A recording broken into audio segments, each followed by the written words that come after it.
that you have.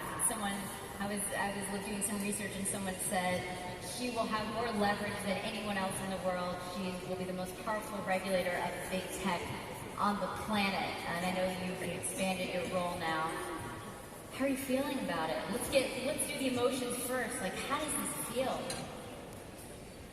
Well, I would have felt alone if it wasn't for this. Because, they say that it takes a village to raise a child. I think that it takes a community like this actually to make tech serve humans, because this is what we're going to do. Well, certainly at a time when I feel like technology and humanity is clashing in a very interesting way. What would you say in this new role, or the expanded role, is your most important priority? Well, the first priority would always be humans. That technology should serve us, and that we need humans to understand what is going on, to create what is going on, and to do that as a community. The challenges that we have to make the tech community in itself, the user community, much more diverse, and also to reflect the world that we want to live in. Because if you look at the data we have, but also the data that we're missing, to make that available, to have the necessary skills and sufficient investment. But the bottom line of all of this is that we may have new technology, but we do not have new values. Dignity, integrity, humanity, equality, that's the same. You've been known to take on the big tech companies. Patty was just talking about some of those, Apple, Amazon, Google. Do you think, have you witnessed them change? Do you think they're actually changing their behavior? And if not, what will? Will it be more fines? Or do you think, back in the U.S. you have presidential candidates talking about breaking them up. What do you think will actually make them change? Well, first of all, they're different. They're different in their approach. They're different in their approach to law enforcement. They're also different when they partner up, because we do that as well. For instance, when it comes to fighting illegal content. But if I've seen change, it is basically to have even bigger ambitions. If you look at new Google services being launched, if you look at the Facebook Libra plans, if you look at the Apple streaming services, you see still bigger ambitions. And this also shows me that we have reached a phase where competition law enforcement can only do part of the job. We need to find the right level of democracy, framing tech, and say, this is how you should serve us. Let's talk about Facebook, right? A lot of controversy over their cryptocurrency, a lot of controversy over Libra. Should it be allowed to proceed, given Facebook's history and handling privacy? Well, first and foremost, we're trying to figure out what it is. And we can do that. We can look at it even though it doesn't really exist yet.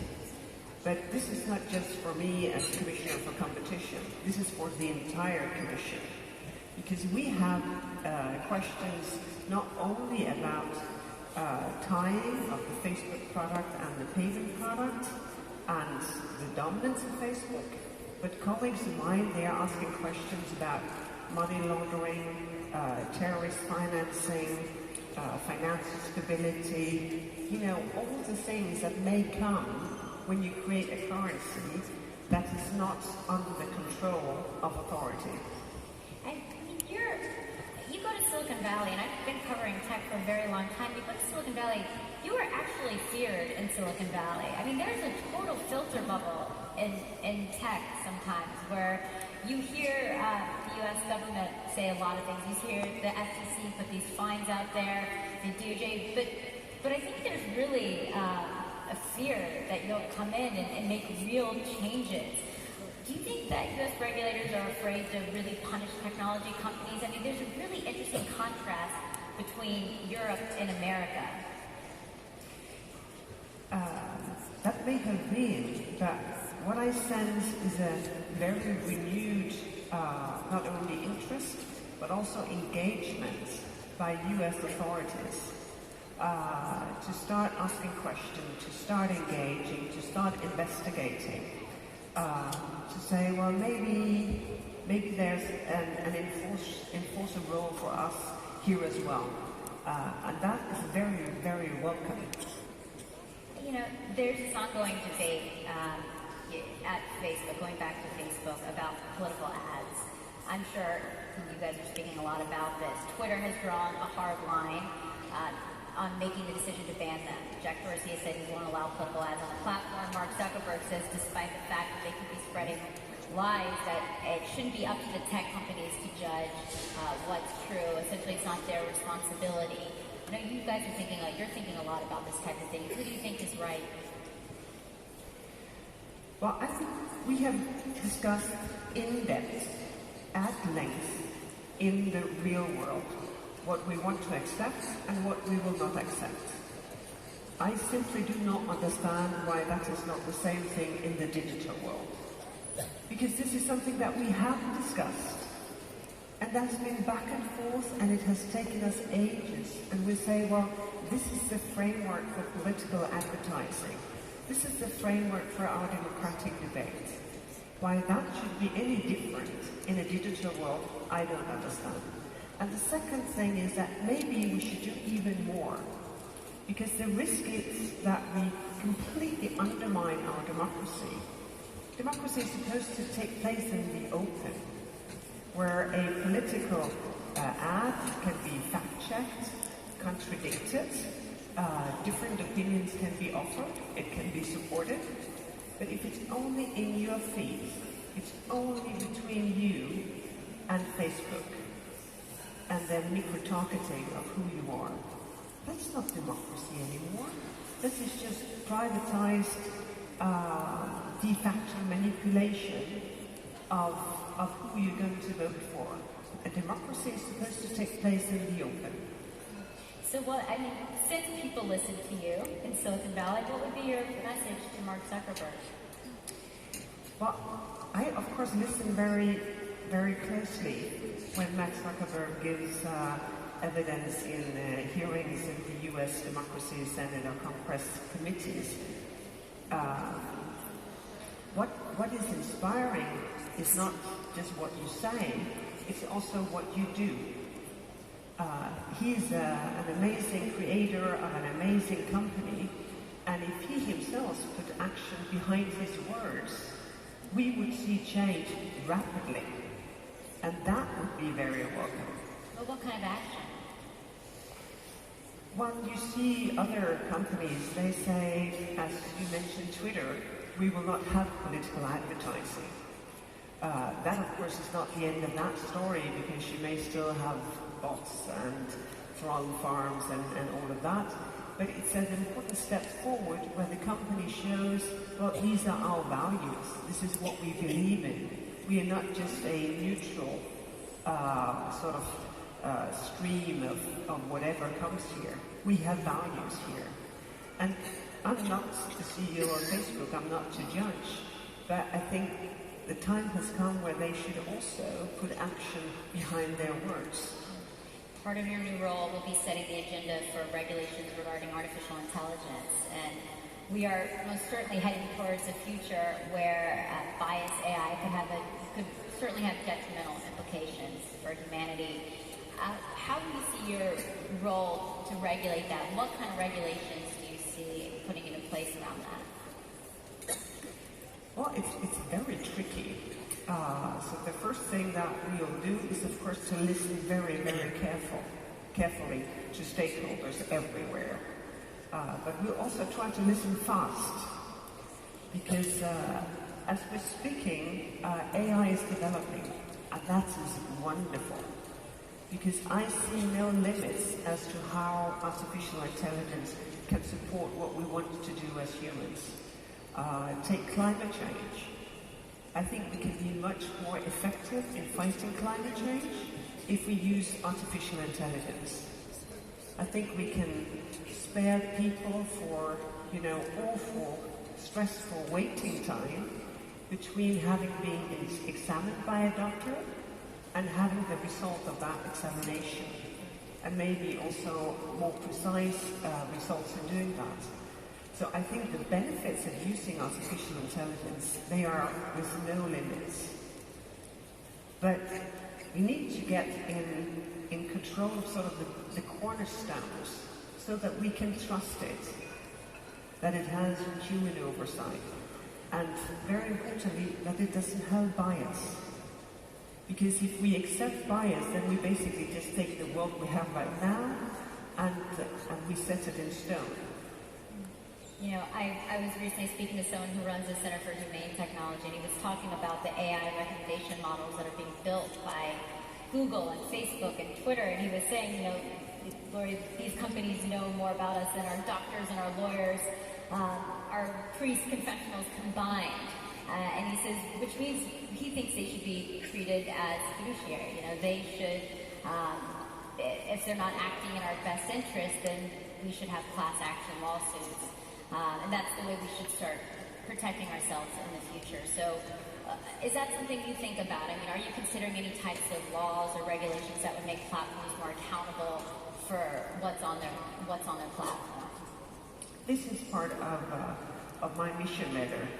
The President-elect has asked me to take charge of exactly this discussion and figure out if we will push for new legislation to make people more responsible.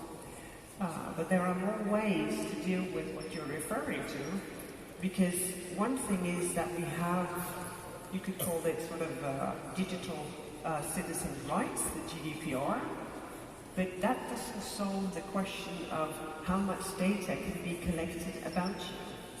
And we also need better protection and better tools to protect ourselves from leaving a trace everywhere we go. Because otherwise, I don't think that we're ready to be, you know, naked, without a gadget, without a phone, without the things that we like. But maybe we would like to be much more able to choose what kind of trace we would leave behind. And that side of the equation will have to be part of the discussion as well. How can we be better protected from leaving that trace of data that allows companies to know so much more about any one of us that we might even realize ourselves? So how can we? I mean, what does that actually look like? I think a lot of people are frustrated at this point. I remember interviewing Zuckerberg during Cambridge Analytica, and it was unbelievable how little we knew about what was happening.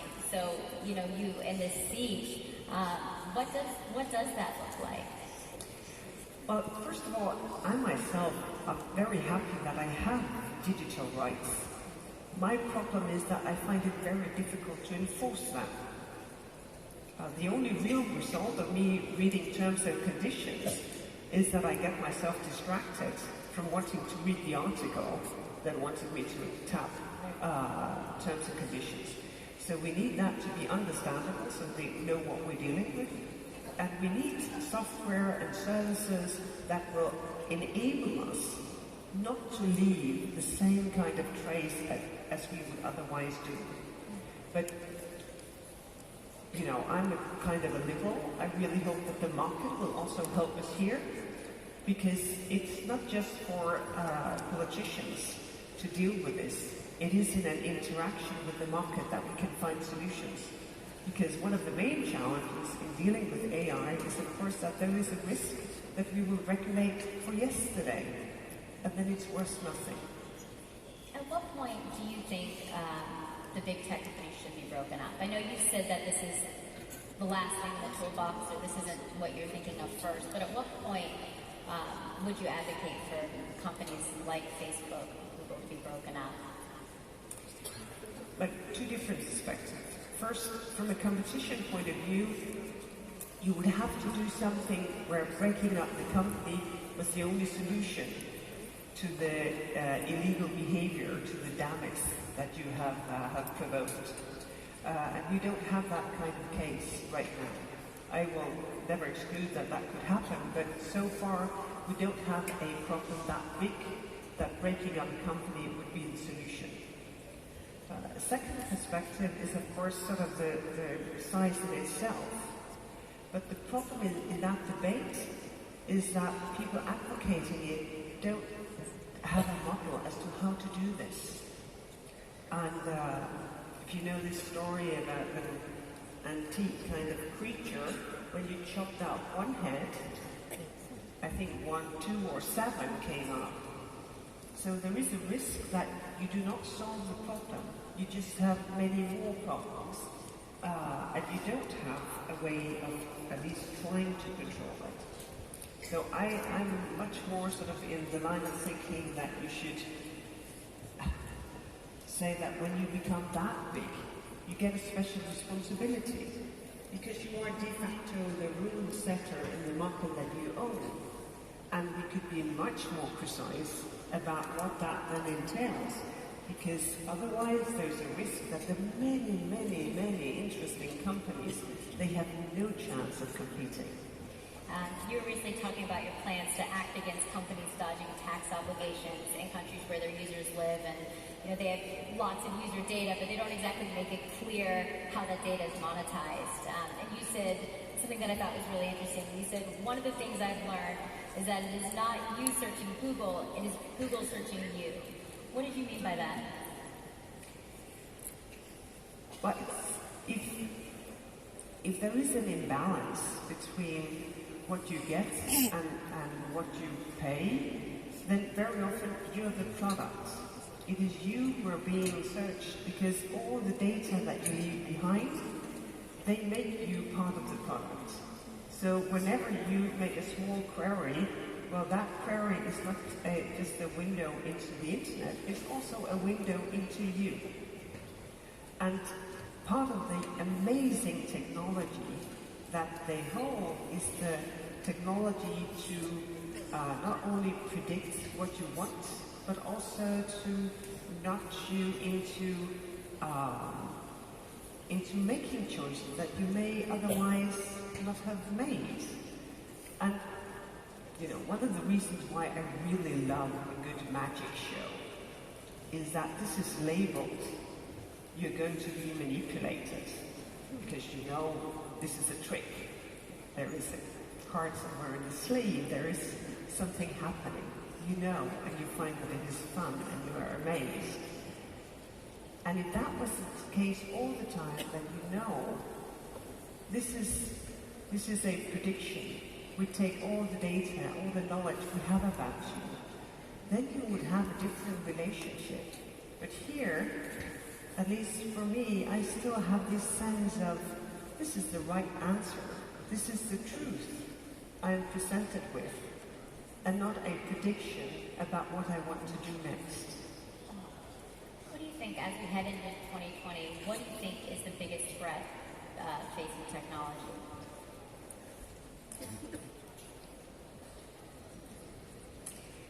If technology gets self-consumed and not open to the many people who have great ideas. In Europe, over the last 10 years, has developed a vibrant, dynamic startup community with a lot of also scale-up potential. You see small startup, you see the giant businesses, you see how there is an appetite to use digital technologies for all kinds of different things. If tech sort of gets something that is only embedded in giant companies, that is beyond our democracies, then I think we lose trust in technology. And part of my mission is that we build trust in technology by making sure that we can reach for the potential, but we can also do something to control the dark sides. Do you think that's where we're headed? Oh, I will do my best, but with great teams and a lot of determination, I think that our democracies can find that kind of solutions, yes.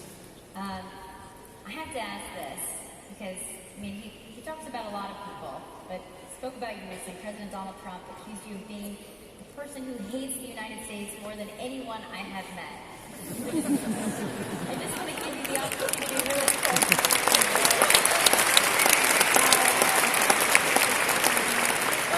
Response to then he can only meet people that really love the U.S.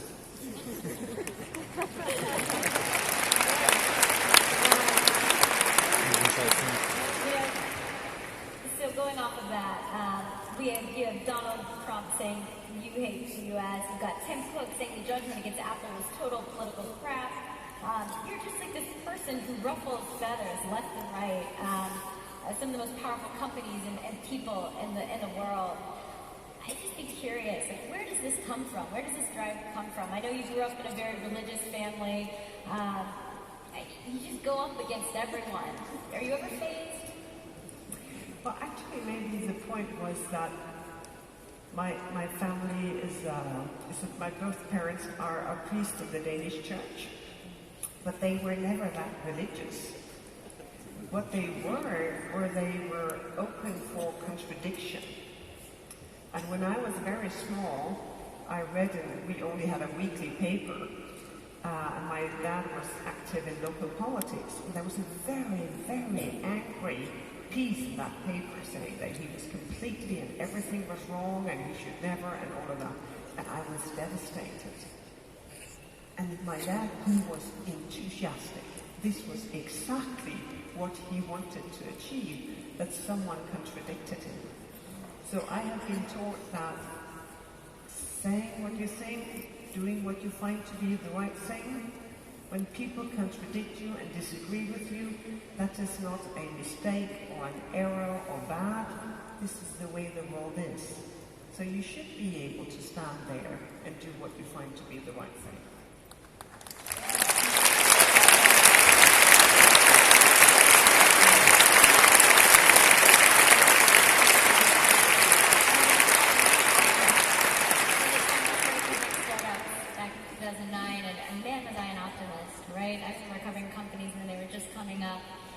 Things got really complicated, and I think there's a lot of people are really wondering about this time. Are we going to come out of this, and is tech good or bad? And so I'd be curious, because I go back to what I said at the beginning of this conversation, which is what a fascinating time to sit in the seat that you sit in. Are you an optimist? Do you think we come out of this? Does big tech win back trust? Well, yes, I am an optimist, but this is because I think that it's a moral obligation. Because pessimists, they really never get anything done. Because it's worse tomorrow, so why bother?